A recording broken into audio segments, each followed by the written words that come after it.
Hello बच्चों, good morning.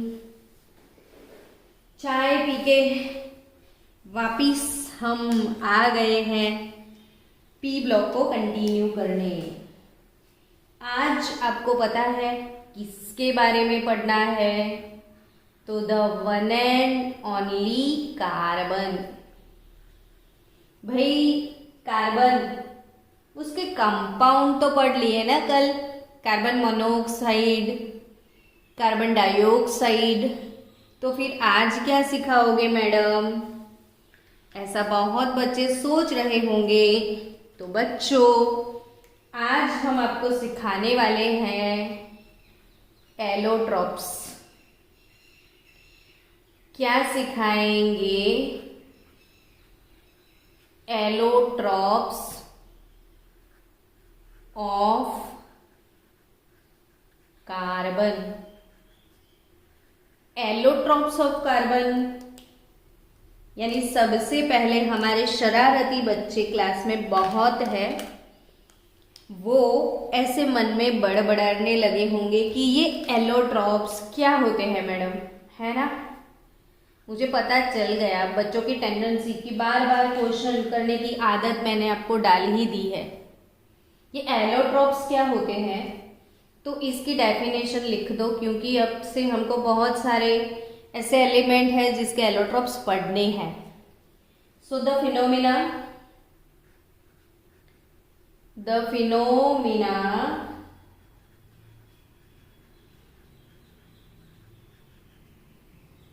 of existence, the phenomena of existence of an element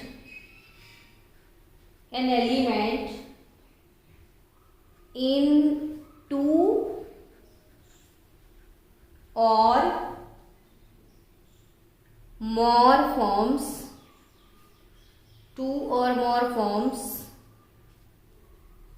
which have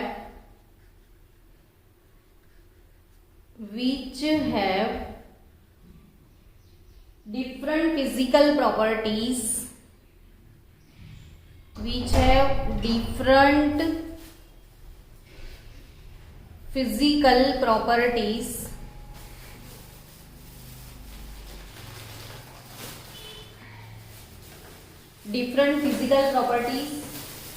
but identical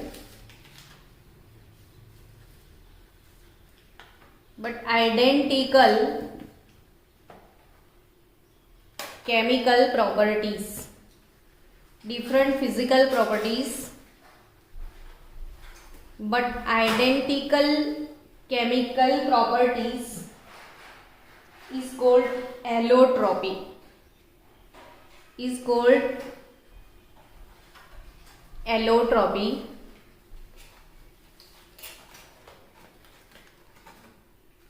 And the different forms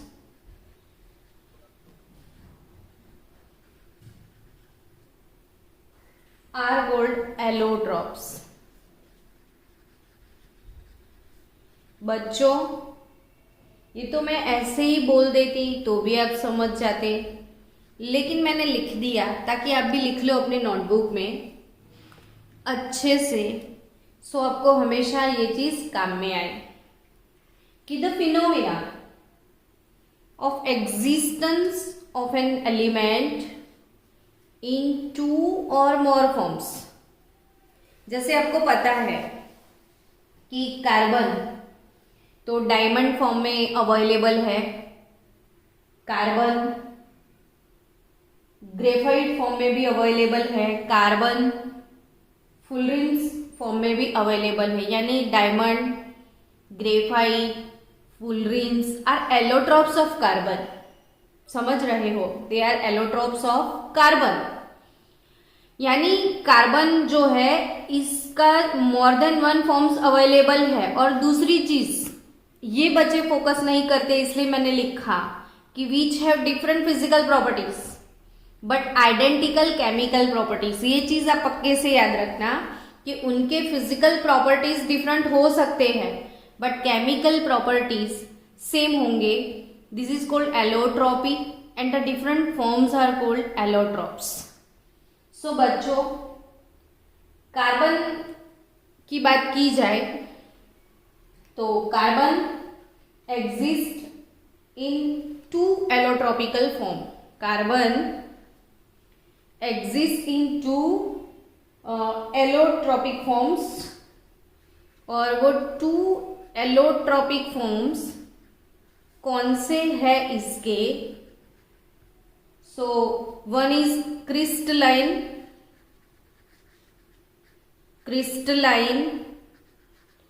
and the second one amorphous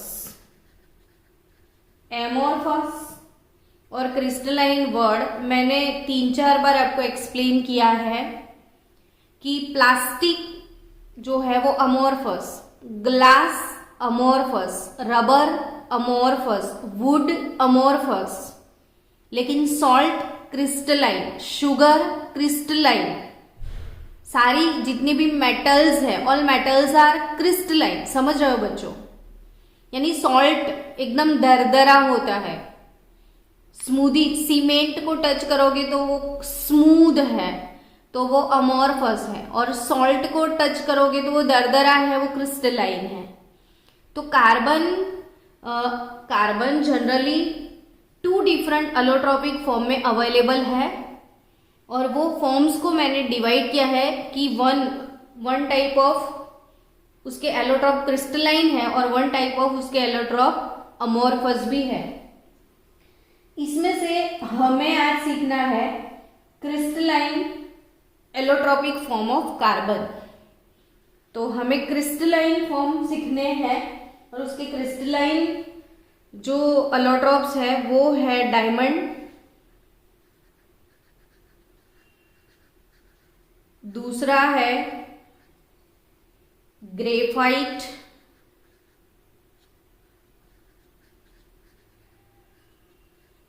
तीसरा है फुलेरिन्स। तो जो फुलरिन्स है,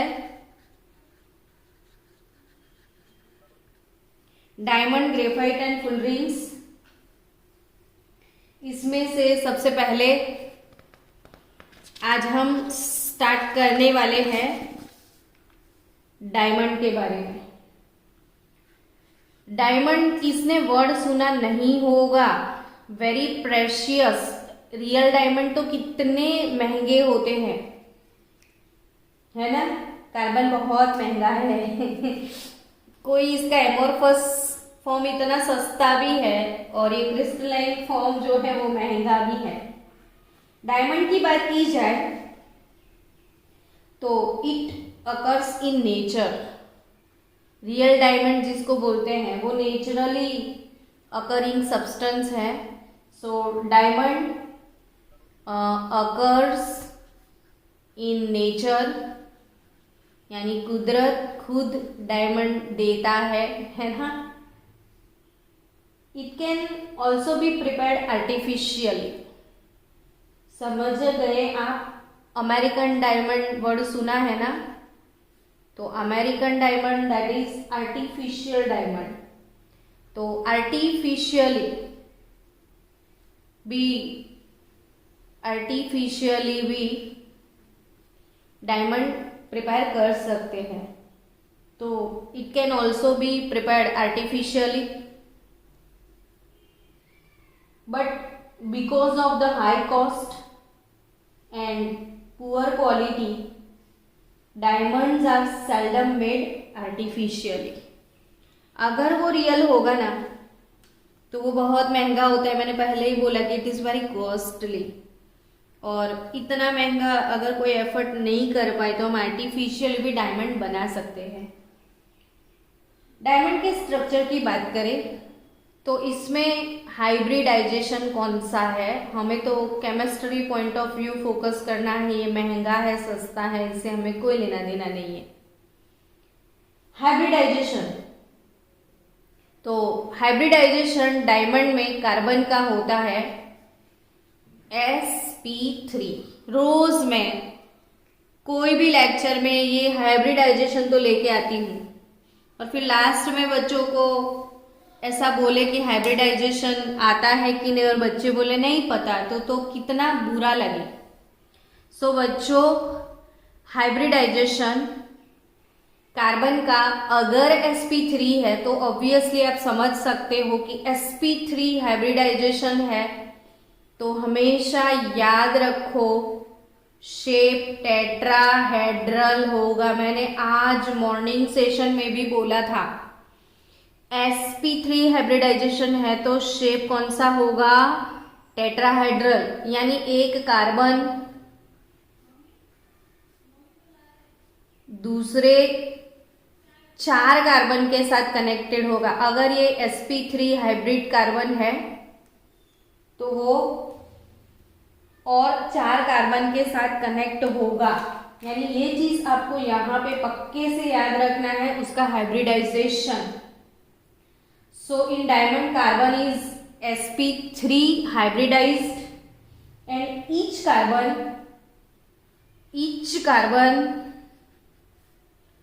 is tetrahedrally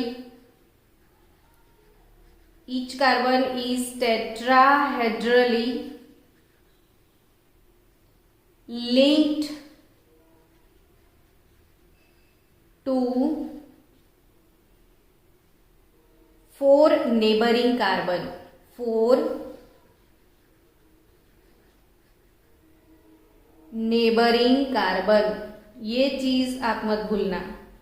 यानी diamond जो है इसमें डायमंड का हाइब्रिडाइजेशन है sp3 और जो sp3 हाइब्रिड कार्बन, कोई भी कार्बन उसका ले लो, वो sp3 हाइब्रिड होता है और each sp3 hybrid carbon is tetrahedrally linked to another 4 neighboring carbon atom। सो बच्चों, आप समझ रहे हो कि ये जो 4 carbon carbon very strong sigma bond बनेंगे, तो strong sigma bond are there, single है तो वो सिग्मा ही है, और एक कार्बन का sp3 ऑर्बिट दूसरे कार्बन का भी sp3 ऑर्बिट ओवरलैप होगा। ये भी sp3, ये भी sp3, हमारा भी sp3, आपका भी sp3, और इन दोनों के बीच में सिग्मा बॉन्ड बनने वाले हैं। एंड दिस नेटवर्क, ये कंटिन्यू एक कार्बन दूसरे कार्बन से कनेक्ट होता जाएगा और आपकी बुक में आपको पूरा ये इसका फिगर बना के दिया होगा ऐसे, तो वो फिगर आप ड्रॉ करना। तो ऐसे कंटिन्यूअस पूरा नेटवर्क इसका बनता जाएगा, और ऐसे नेटवर्क सॉलिड भी बोल सकते हो आप इसे। कैसा सॉलिड बोल सकते हो आप इसे, नेटवर्क सॉलिड भी बोल सकते हो। So this network extend in 3 dimension, आगे पीछे ऊपर नीचे हर जगह कार्बन कार्बन कार्बन एक दूसरे के साथ कनेक्ट होके नेटवर्क सॉलिड बनाता है। अब आप सोचोगे ये नेटवर्क सॉलिड क्या है, तो 12th स्टैंडर्ड में फर्स्ट चैप्टर है सॉलिड स्टेट, और सॉलिड स्टेट चैप्टर में आपको पढ़ना है types of solids. So all together there are 4 types of solid, और उन 4 टाइप्स में से एक टाइप है नेटवर्क सॉलिड, और नेटवर्क सॉलिड को आप दूसरा नाम है इसका कोवेलेंट सॉलिड।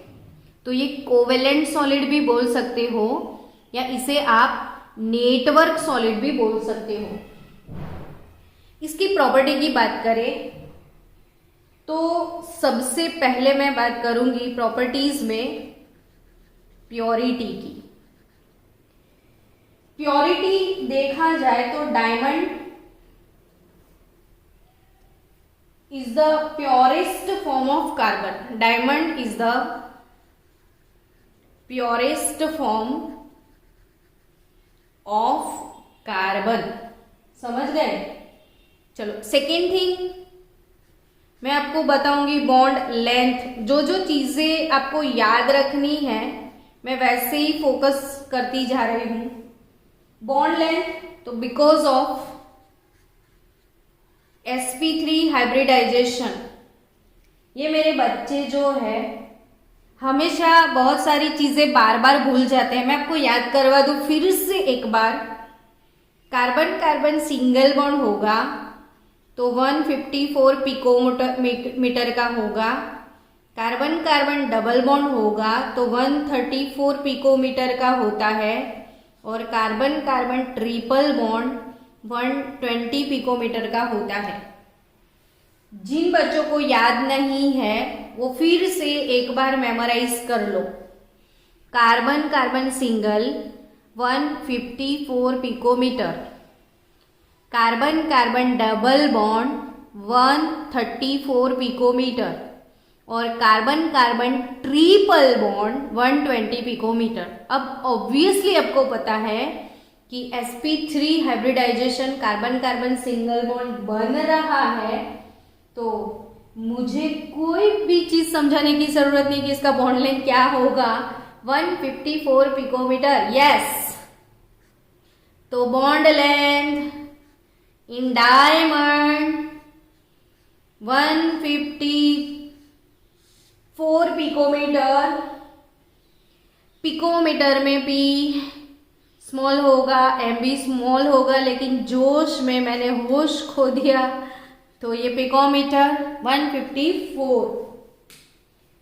बच्चों एंगस्ट्रम पूछे तो 1.54 एंगस्ट्रम। पिकोमीटर से एंगस्ट्रम में कैसे जाना है, चैप्टर नंबर 1, ठीक है ना। चलो अब बॉन्ड लेंथ के बाद हम बात करेंगे हार्डनेस की। पता है ना स्टूडेंट, हार्डनेस दुनिया में हार्डेस्ट सब्सटेंस है हमारा तो डायमंड। यानी since diamond exist as a 3 dimensional network solid is the hardest substance. क्या बोलूं मैं इसकी तारीफ में कि ये नेटवर्क सॉलिड है। मैंने पहले ही बता दिया आपको कि ये कैसा सॉलिड है। Wait for 1 minute, wait for 1 minute only. Yes, ये कैसा सॉलिड है, तो डायमंड नेटवर्क सॉलिड है, मैंने पहले ही बोला था। और since diamond exist as a 3 dimensional network solid, it is a hardest substance. Hardest substance दुनिया में हार्ड सब्सटेंस जो है वो डायमंड है। और मैंने आपको बोरोन जब सिखाया था तब सिखाया था कि next to diamond boron is very hard substance and it is next to diamond. तो डायमंड के बाद अगर कोई हार्ड सब्सटेंस है तो वो बोरोन है, ठीक है ना।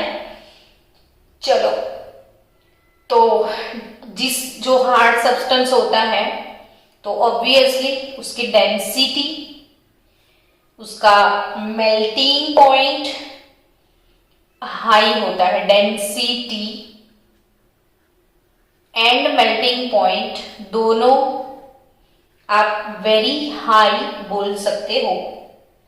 चलो नेक्स्ट हम बात करेंगे उसकी कंडक्टिविटी के बारे में। तो डायमंड कंडक्टिविटी यानी कि वो इलेक्ट्रिसिटी कंडक्ट कर सकता है या नहीं कर सकता है, क्या प्रॉब्लम है, वो इंसुलेटर है या क्या है, वो समझा रही हूं मैं आपको। सो आपने देखा अभी अभी कार्बन में कि कार्बन की वैलेंस ऑर्बिट में 4 इलेक्ट्रॉन होते हैं और उसने 4 इलेक्ट्रॉन कोवैलेंट बॉन्ड बनाने में यूज कर लिए हैं, चारों चार इलेक्ट्रॉन वो यूज कर चुका है। सो डायमंड के पास एक भी फ्री इलेक्ट्रॉन नहीं है, और कंडक्टिविटी वो फ्री इलेक्ट्रॉन की वजह से आती है। जिसके पास फ्री इलेक्ट्रॉन होते हैं वो कंडक्टर बनते हैं। लेकिन डायमंड की बात की जाए तो all the electron are held in carbon carbon sigma bond.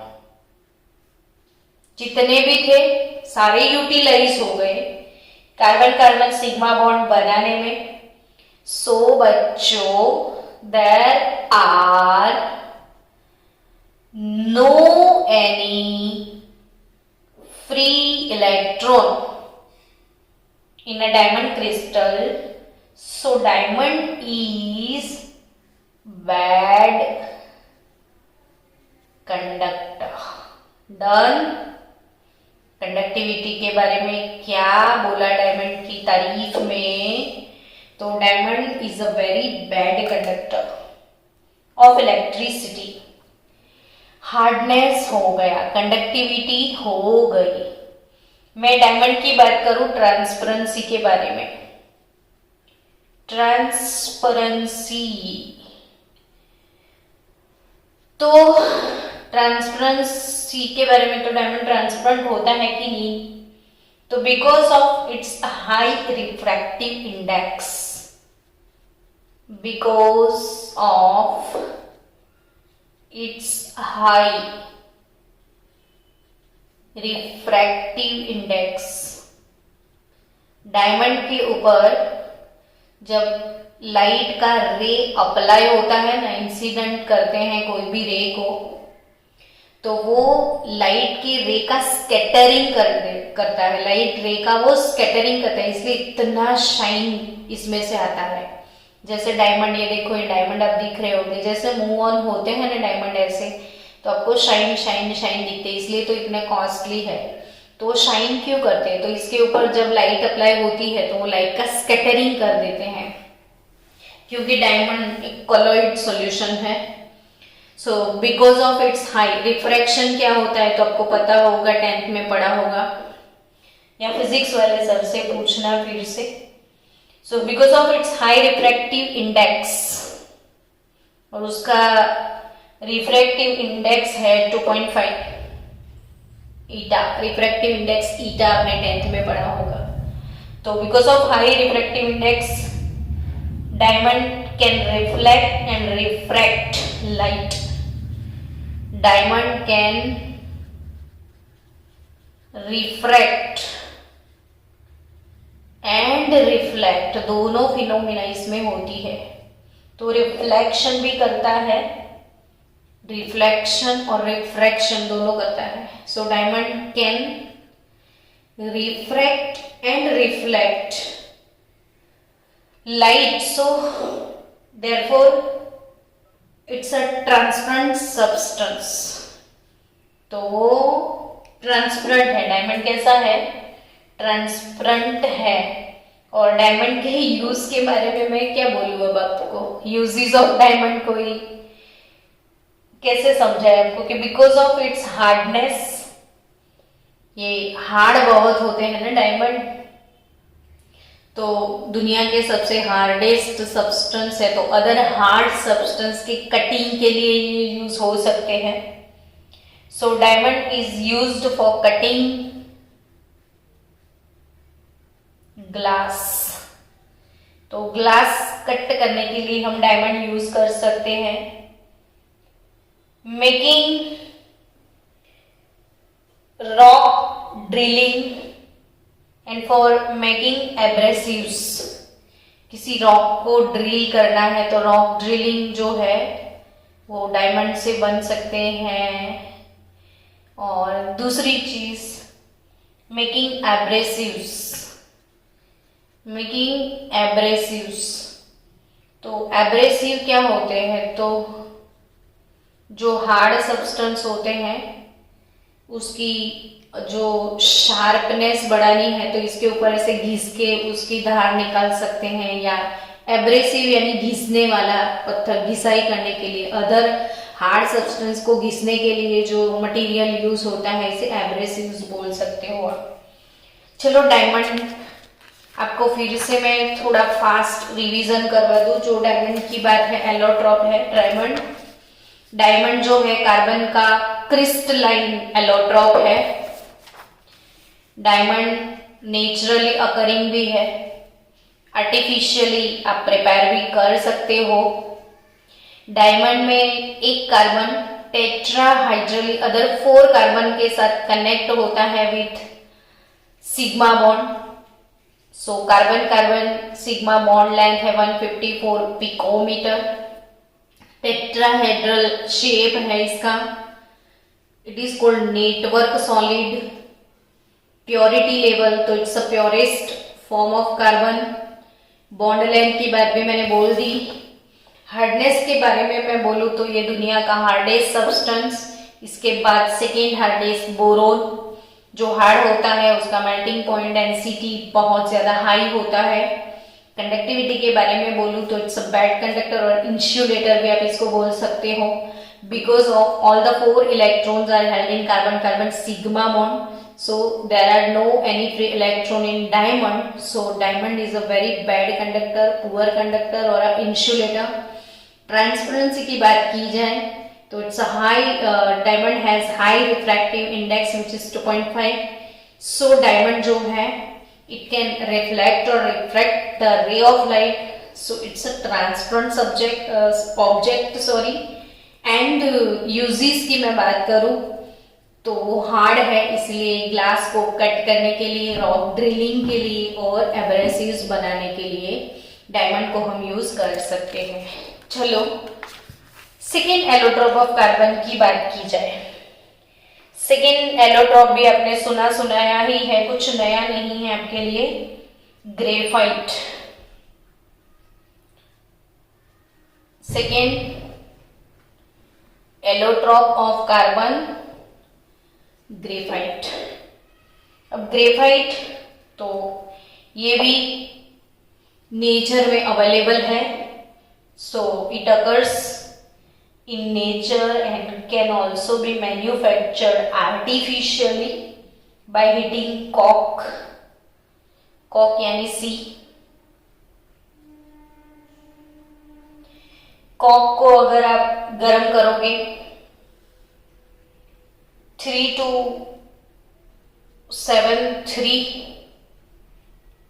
से लेके 3300 केल्विन टेम्परेचर की रेंज में,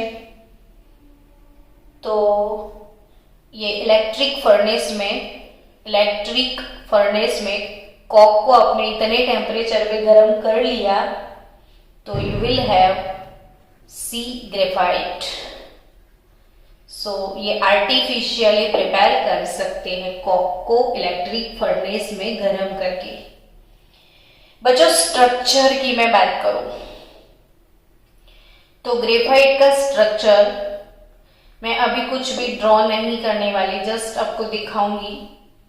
और क्योंकि आपको टेक्स्ट बुक में मिल जाएगा, आप खुद ही ड्रॉ कर देना. ऐसे होगा ग्रेफाइट का स्ट्रक्चर. ये सारे हेक्सागोनल एक दूसरे के साथ कनेक्ट करोगे तो आपको ऑब्वियसली ये कार्बन कार्बन कार्बन कार्बन सारे जितने भी दिखते हैं वो कार्बन है. और इसमें कार्बन का हाइब्रिडाइजेशन जो है वो sp2 हाइब्रिडाइजेशन है. ये मोस्ट टाइम पे नीट जी की बातें मैं बोल रही हूँ. डायमंड sp3 हाइब्रिड कार्बन था. In graphite that is a sp2 hybrid carbon. So बच्चों बिकॉज ऑफ sp2 हाइब्रिडाइजेशन आपको यहाँ पे याद रखने वाली जो IMP बातें हैं मैं वो बता दूं कि carbon carbon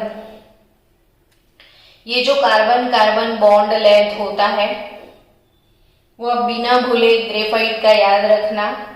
141 141.5 picometre, 141.5 picometre graphite में होगा। और स्टूडेंट आप इसको ऐसे नीचे जितने भी कार्बन दिखते हैं उसको ऐसे एनलार्ज करके नीचे लेके आओ और नीचे फिर से आप इसको कनेक्ट करके दूसरा लेयर बना सकते हो। सो यहाँ पे नीचे एक दूसरा लेयर भी होगा, इसको कनेक्ट करते जाओ हेक्सागोनली। तो आपको एक दूसरा लेयर भी मिलेगा।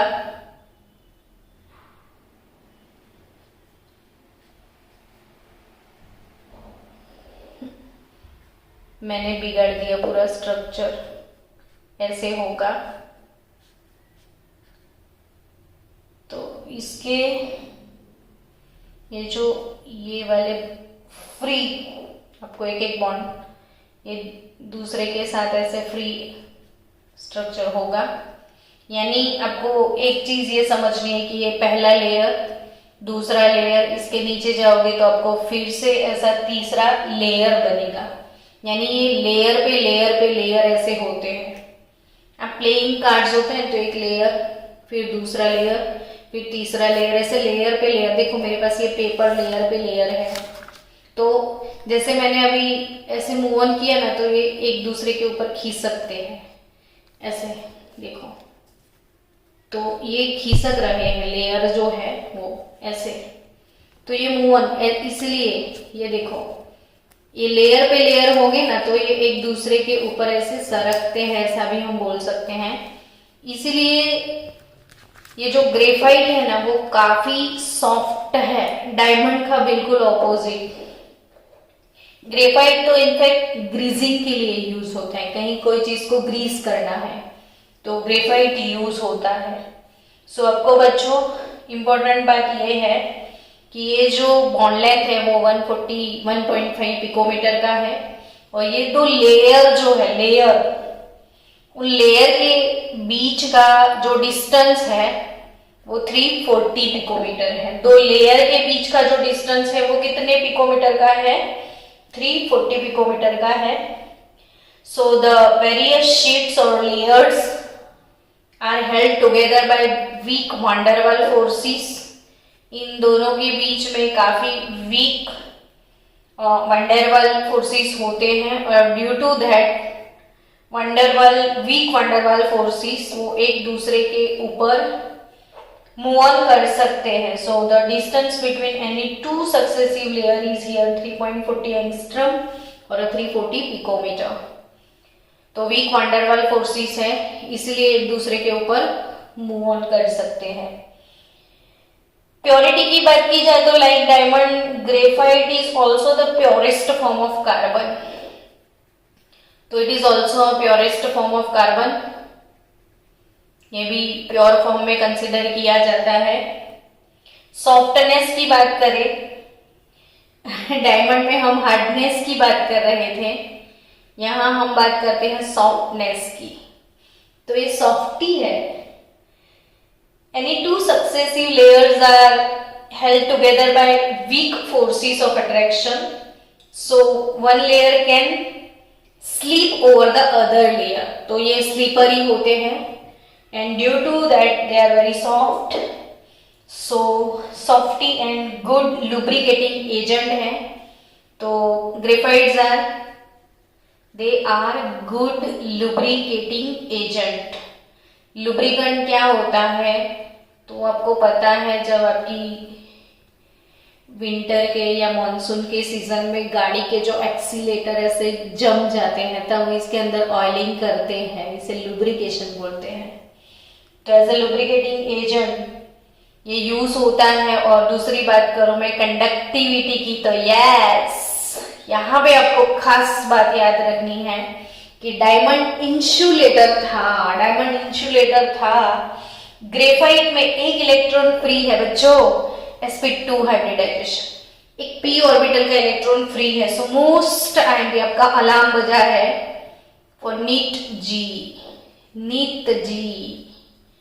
जहां जाना बच्चा, नीट जी वाले बच्चों याद रखना, since only 3 electron of each carbon is used in making hexagonal rings in graphite. समझे? 3 इलेक्ट्रॉन यूज हो चुके हैं and fourth valence electron of each carbon is free to move, कहीं पे भी वो मूव हो सकता है। So this is free electron to move, so this makes graphite is a good conductor of heat and as well as electricity. क्योंकि बच्चों flow of electron is called electric current, electricity. So free electron है तो flow मिल सकता है, और flow मिलता है तो it's a good conductor of electricity. So फिर से आपको बता दूं कि ग्रेफाइट नेचुरली अकरिंग सब्सटेंस है। ग्रेफाइट को आर्टिफिशियली भी प्रिपेयर कर सकते हैं। कॉक को आप इलेक्ट्रिक फर्नेस के अंदर 3273 से लेके 3300 केल्विन टेम्परेचर के बीच में अगर गर्म करते हो तो you will get artificial graphite. Now in graphite there is a 3-dimensional network of this hexagonal of carbon.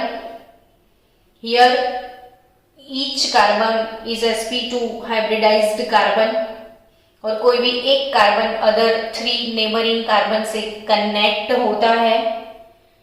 So carbon bond length is 141.5 picometre here, and एक लेयर दूसरे लेयर पे दोनों के बीच में जो डिस्टेंस होता है 340 पिकोमीटर। 2 सक्सेसिव लेयर के बीच का डिफरेंस है 340 डिस्टेंस है 340 picometer. And because of weak van der Waals attraction forces they can slip with other layer.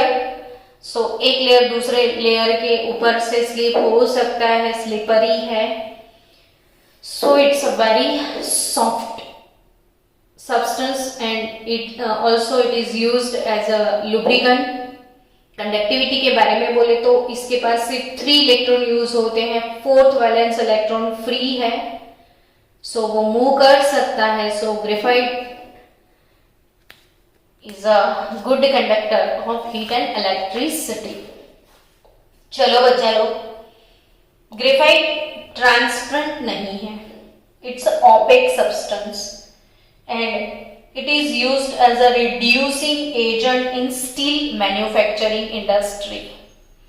Steel manufacturing industry है, इसमें ग्रेफाइट जो है it is used, okay. Steel manufacturing industry में graphite is used as a reducing agent. आप 12th में पढ़ने वाले हो स्टील मैन्युफैक्चरिंग इंडस्ट्री, तो इट्स अ रिड्यूसिंग एजेंट।